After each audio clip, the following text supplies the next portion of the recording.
Hey everyone, welcome back to the Success Blueprints Personal Finance channel. Today, we're diving into a topic that's hitting home for all of us: the rising cost of living in 2025.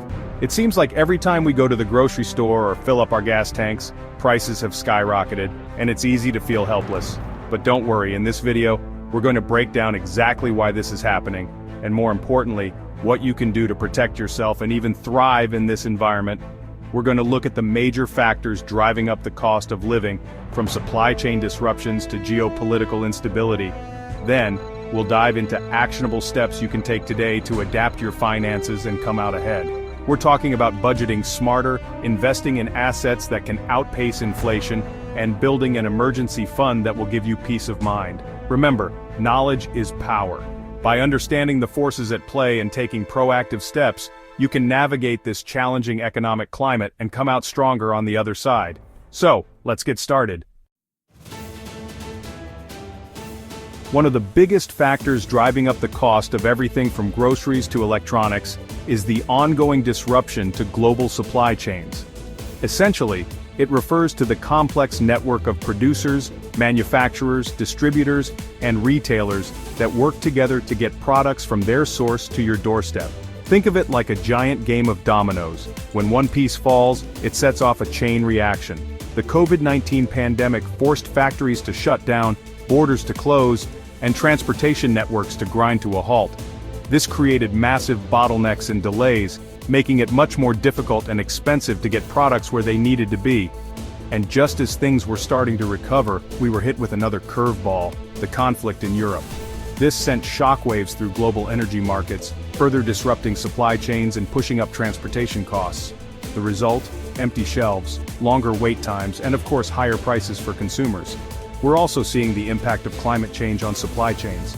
Extreme weather events like droughts, floods, and wildfires are disrupting agricultural production and causing billions of dollars in damage to infrastructure. The bottom line is that these supply chain disruptions are not going away anytime soon. Let's face it, we're all feeling the pinch at the pump and on our energy bills. But have you ever stopped to think about why energy prices have such a massive impact on the cost of, well, pretty much everything? The answer is simple. Energy is the lifeblood of the global economy. It takes energy to power the factories that produce our goods, the ships and trucks that transport them, and the homes and businesses that consume them. So when energy prices rise, those costs get passed down the line, ultimately hitting our wallets. One major factor is the geopolitical instability we talked about earlier. Global conflicts and political tensions can disrupt energy production and supply, leading to price spikes. Remember what happened with oil and gas prices earlier this year? That's a prime example of how geopolitical events can have a ripple effect on our everyday lives. The transition to cleaner energy sources is also playing a role. As we shift away from fossil fuels, there's bound to be some volatility in energy markets. And as demand for renewable energy technologies grows, we're seeing increased demand for raw materials like lithium and cobalt, which are used in batteries. This in turn is driving up the cost of these materials and, ultimately, the cost of renewable energy itself. So, what's the takeaway here? Energy prices are likely to remain volatile for the foreseeable future. You might be thinking, hey, if wages are going up, shouldn't that be a good thing for the economy? And you'd be right to a certain extent. Higher wages mean more money in people's pockets, which can lead to increased spending and economic growth. But there's a flip side to this coin. When businesses have to pay their employees more, they often pass those increased labor costs onto consumers in the form of higher prices. This is especially true in industries where labor costs make up a significant portion of their expenses, like restaurants, retail, and manufacturing. The pandemic led to a mass exodus of workers from certain industries, and many businesses are still struggling to fill those positions. This shortage of workers gives employees more leverage to negotiate higher wages, which, as we've discussed, can contribute to inflation.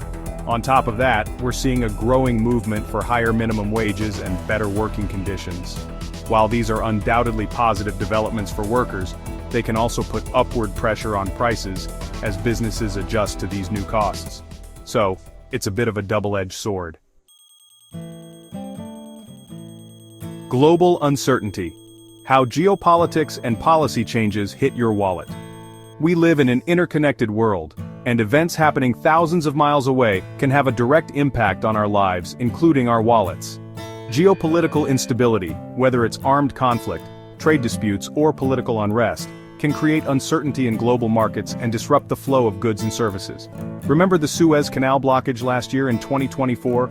That single event caused massive delays and disruptions to global shipping, highlighting just how vulnerable our supply chains are to geopolitical events. And when those supply chains are disrupted, prices go up. Long-term geopolitical trends, such as rising nationalism and protectionism, can also impact the cost of living. When countries adopt protectionist policies like tariffs and import quotas, it can make imported goods more expensive for consumers.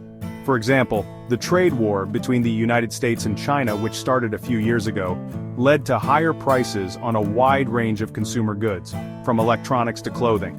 While the situation has eased somewhat, it serves as a reminder of how quickly geopolitical tensions can impact our wallets. And let's not forget about the role of government policies. Now that we've covered some of the major factors driving up the cost of living, let's shift gears and talk about what you can do to protect yourself. And the first step is to take control of your finances by creating a budget. I know budgeting isn't exactly the most exciting topic, but trust me, it's an absolute game changer, especially in this economic climate. Think of a budget like a roadmap for your money. It helps you track where your money is going, identify areas where you can cut back, and make sure you're prioritizing your spending on the things that matter most to you. The good news is that budgeting doesn't have to be complicated or time-consuming. There are tons of great budgeting apps out there, many of them free, that can help you automate the process. These apps connect directly to your bank accounts and credit cards, automatically categorizing your transactions and giving you a clear picture of your spending habits. Once you have a good understanding of where your money is going, you can start looking for areas to trim the fat. Remember, even small changes to your spending habits can add up to big savings over time. When it comes to protecting your purchasing power from inflation, one of the best things you can do is invest your money in assets that have historically outpaced inflation over the long term. Now, I'm not talking about get-rich-quick schemes or risky investments. I'm talking about proven strategies that can help you build wealth gradually over time. One of the most popular and accessible investment options is the stock market. While past performance is never a guarantee of future results, the stock market has historically delivered an average annual return of around 10%, significantly higher than the average inflation rate. This means that by investing in the stock market, you have the potential to grow your money at a rate that outpaces inflation, preserving your purchasing power over time. Now, I know that investing in the stock market can seem intimidating, especially if you're new to it, but it doesn't have to be complicated. One of the easiest ways to get started is by investing in low-cost index funds, which are essentially baskets of stocks that track a particular market index, like the S&P 500. Index funds offer a diversified way to invest in the stock market, and they typically have very low fees, making them a great option for long-term investors. Another asset class that has historically held its value against inflation is real estate. Real estate is a tangible asset, meaning it represents something of real value, a piece of property. Life is unpredictable, and unexpected expenses can pop up at the worst possible time. Your car could break down, you could lose your job, or you could face an unexpected medical bill. These unexpected events can derail even the most carefully crafted budget and leave you feeling financially vulnerable. That's why it's crucial to have an emergency fund, a stash of cash set aside specifically for unexpected expenses. Having an emergency fund gives you peace of mind, knowing that you have a financial cushion to fall back on if and when you need it. It can mean the difference between weathering a financial storm relatively unscathed and going into debt that can take years to pay off. So, how much should you aim to have in your emergency fund? A good rule of thumb is to have 3 to 6 months worth of living expenses saved up.